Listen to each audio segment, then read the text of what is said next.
ನಮಸ್ಕಾರ. ನಮ್ಮ ಈ ವಿಶೇಷ ವಿಶ್ಲೇಷಣೆಗೆ ಸ್ವಾಗತ. ಇವತ್ತು ನಾವು ಪ್ರಕೃತಿಯ ಅತ್ಯಂತ ತಪ್ಪು ತಿಳುವಳಿಕೆಗೆ ಒಳಗಾದ ಆದರೆ ಅಷ್ಟೇ ಆಸಕ್ತಿದಾಯಕವಾದ ಒಂದು ಜೀವಿಯ ರಹಸ್ಯಗಳನ್ನು ಭೇದಿಸಲಿದ್ದೀವಿ. ಕತ್ತೆ ಕಿರು ಅಥವಾ ಹೈನಾ ಅಂದ ತಕ್ಷಣ ನಮ್ಮೆಲ್ಲರ ಮನಸ್ಸಿನಲ್ಲಿ ಮೂಡೋ ಚಿತ್ರಣವೇ ಬೇರೆ, ಆದರೆ ವಾಸ್ತವನೇ ಬೇರೆ ಇದೆ. ಬನ್ನಿ, ಈ ಕಾಡಿನ ಮೌನ ರಕ್ಷಕನ ಅಸಲಿ ಕಥೆಯೊಳಗೆ ಕಾಲಿಡೋಣ. ಮಲೆನಾಡು ಕಡೆ ರಾತ್ರಿ ಹೊತ್ತು ಯಾವುದೋ ವಿಚಿತ್ರ ಊಳಿಯಿಡುವ ಸದ್ದು ಕೇಳಿದ್ರೆ ಸಾಕು, ಜನ ಸಾಮಾನ್ಯವಾಗಿ ಹೀಗಂತಾರೆ. ಈ ಒಂದು ಮಾತು ನಮ್ಮಲ್ಲಿ ಎಂಥ ಭಯ, ಅಸಹ್ಯನ ಹುಟ್ಟಿಸುತ್ತೆ ಅಲ್ವಾ? ಮನುಷ್ಯರಾದ ನಾವು ಈ ಪ್ರಾಣಿಯ ಬಗ್ಗೆ ಹೊಂದಿರೋ ಸಾಮಾನ್ಯ ಭಾವನೆ ಇದು. ಆದರೆ ನಾವೆಲ್ಲ ಅಂದ್ಕೊಂಡಿರೋ ಹಾಗೆ ಇದೇನು ನಿಜವಾಗ್ಲೂ ಭಯಾನಕ ರಾಕ್ಷಸನ? ಖಂಡಿತ ಅಲ್ಲ. ಈ ವಿಶ್ಲೇಷಣೆಯಲ್ಲಿ ನಾವಿದೇ ಪ್ರಶ್ನೆಗೆ ಉತ್ತರ ಹುಡುಕಲಿದ್ದೀವಿ. ಭಯನ ಸ್ವಲ್ಪ ಬದಿಗಿಟ್ಟು ಕುತೂಹಲದಿಂದ ಈ ಜೀವಿಯನ್ನ ಅರ್ಥ ಮಾಡಿಕೊಳ್ಳುವ ಪ್ರಯತ್ನ ಮಾಡೋಣ. ಮೊದಲನೇದಾಗಿ ಈ ಕಾಡಿನ ಜಾಡಮಾಲಿಯ ದೇಹ ರಚನೆ ಮತ್ತು ವಿಕಾಸದ ಇತಿಹಾಸದ ಬಗ್ಗೆ ಸ್ವಲ್ಪ ತಿಳ್ಕೊಳ್ಳೋಣ ಬನ್ನಿ. ಇದನ್ನು ನೋಡಿದ ತಕ್ಷಣ ನಮಗೇನನ್ಸುತ್ತೆ, ಯಾವುದೋ ಕಾಡ್ನಾಯಿ ಥರ ಕಾಣುತ್ತೆ ಅಲ್ವಾ? ಆದರೆ ಅಸಲಿ ವಿಷಯ ಏನಪ್ಪಾ ಅಂದರೆ, ಜೀವಶಾಸ್ತ್ರದ ಪ್ರಕಾರ ಇದು ನಾಯಿ ಕುಟುಂಬಕ್ಕೆ ಸೇರಿಲ್ಲ. ಇದು ಹಯನಿಡೆ ಅನ್ನೋ ಸ್ವತಂತ್ರ ಕುಟುಂಬಕ್ಕೆ ಸೇರಿದ ಜೀವಿ. ಅಂದರೆ ವಂಶವಾಹಿ ಸಂಬಂಧದಲ್ಲಿ ಇದು ಬೆಕ್ಕುಗಳಿಗೆ ತುಂಬ ಹತ್ತಿರವಾಗಿದೆ.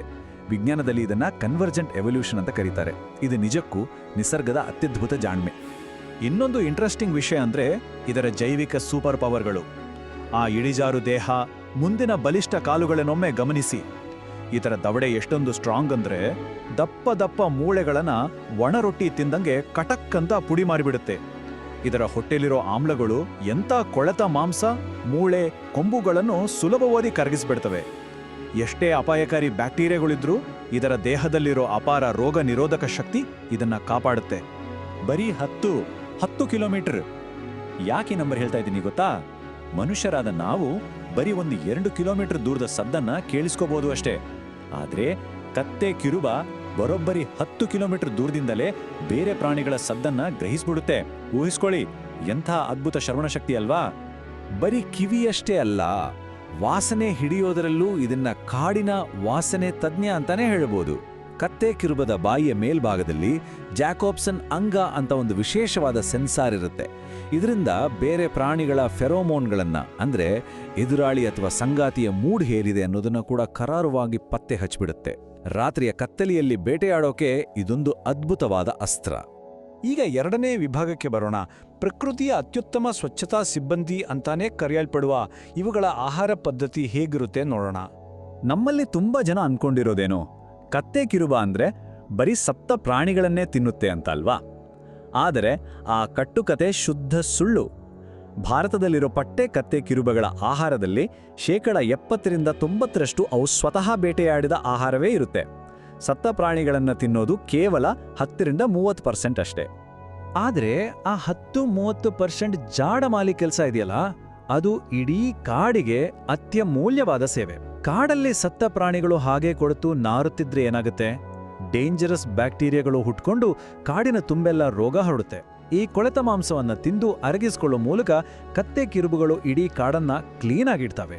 ಇದು ಅಸಹ್ಯಕರ ಕೆಲಸವಲ್ಲ, ಬದಲಾಗಿ ಪರಿಸರ ವ್ಯವಸ್ಥೆಗೆ ಅತಿ ಅವಶ್ಯಕವಾದ ಗ್ರೇಟ್ ಸರ್ವಿಸ್. ಸರಿ, ಈಗ ಮೂರನೇ ಭಾಗ, ಇವುಗಳ ಜನನ ಮತ್ತು ಉಳಿವಿನ ರೋಚಕ ಹೋರಾಟದ ಕಡೆ ಒಮ್ಮೆ ಕಣ್ಣಾಡಿಸೋಣ. ಜಗತ್ತಿನಾದ್ಯಂತ ಹಯನಿಡೆ ಕುಟುಂಬದಲ್ಲಿ ಪ್ರಮುಖವಾಗಿ 4 ರೀತಿ ಪ್ರಭೇದಗಳಿವೆ. ಪಟ್ಟೆ ಕತ್ತೆ ಕಿರುಬ, ಚುಕ್ಕೆ ಕತ್ತೆ ಕಿರುಬ, ಕಂದು ಕತ್ತೆ ಕಿರುಬ ಹಾಗೆ ಆರ್ಡ್ ವುಲ್ಫ್. ಈ ಹೆಸರುಗಳನ್ನು ಸ್ವಲ್ಪ ನೆನಪಿನಲ್ಲಿಟ್ಕೊಳ್ಳಿ, ಯಾಕಂದರೆ ಮುಂದೆ ಒಂದು ಇಂಟ್ರೆಸ್ಟಿಂಗ್ ವಿಷಯ ಹೇಳ್ತೀನಿ. ಆಫ್ರಿಕಾದಲ್ಲಿ ಕಂಡುಬರುವ ಚುಕ್ಕೆ ಕತ್ತೆ ಗಿರುಬಕ್ಕೂ ನಮ್ಮ ಭಾರತದ ಪಟ್ಟೆ ಕತ್ತೆ ಗಿರುಬಕ್ಕೂ ಅಜಗಜಾಂತರ ವ್ಯತ್ಯಾಸ ಇದೆ. ಆಫ್ರಿಕಾದ ಪ್ರಭೇದದಲ್ಲಿ ಹುಟ್ಟು ಮತ್ತು ಬೆಳವಣಿಗೆ ಅನ್ನೋದು ಅಕ್ಷರಶಃ ಒಂದು ರಕ್ತಪಾತದ ಹಿಂಸಾತ್ಮಕ ಹೋರಾಟ. ಆದರೆ ನಮ್ಮ ಭಾರತದ ಪ್ರಭೇದದಲ್ಲಿ ಮರಿಗಳ ಜನನ ಅನ್ನೋದು ಬೇರೆ ಸ್ತನಿಗಳ ಥರಾನೇ ತುಂಬ ಸಹಜವಾಗಿರುತ್ತೆ. ಈ ವಿಷಯ ಕೇಳಿದ್ರೆ ನೀವೇ ಆಶ್ಚರ್ಯ ಪಡ್ತೀರಾ. ಆಫ್ರಿಕಾದ ಚುಕ್ಕೆ ಕತ್ತೆ ಕಿರುಬದ ಹೆಣ್ಣುಗಳಲ್ಲಿ ಸೂಡೋಪೆನಿಸ್ ಅಂದರೆ ಸುಳ್ಳು ಶಿಶ್ನ ಅನ್ನೋ ಒಂದು ವಿಚಿತ್ರ ರಚನೆ ಇರುತ್ತೆ. ಮೂತ್ರ ವಿಸರ್ಜನೆ, ಮಿಲನ, ಕೊನೆಗೆ ಮರಿ ಹಾಕೋದು ಕೂಡ ಈ ಉದ್ದವಾದ ಕಿರಿದಾದ ಜಾಗದಿಂದಾನೇ ಆಗಬೇಕು.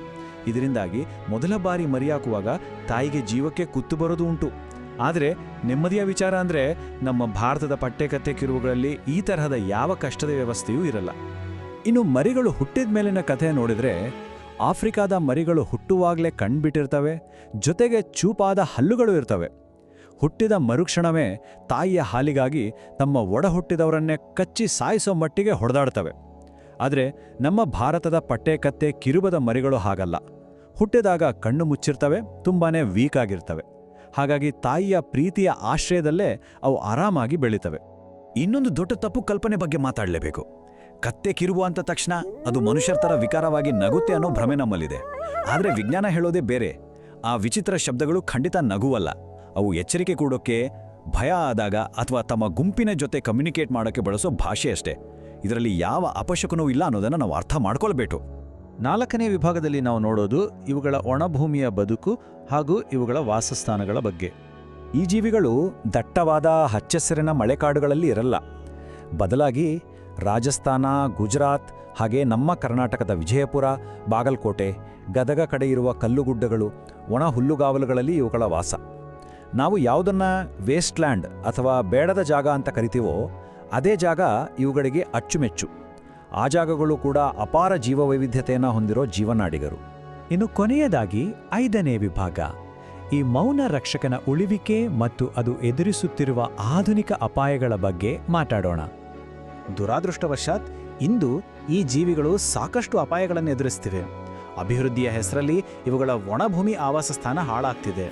ಹೈವೇಗಳಲ್ಲಿ ವೇಗವಾಣಿ ಬರೋ ವಾಹನಗಳಿಗೆ ಸಿಲುಕಿ ಸಾಯ್ತಿವೆ. ಕೆಲವೊಮ್ಮೆ ಸತ್ತ ದನಕರುಗಳ ಮಾಂಸಕ್ಕೆ ವಿಷ ಹಾಕಿ ಇವುಗಳನ್ನು ಕೊಲ್ಲಲಾಗ್ತಿದೆ.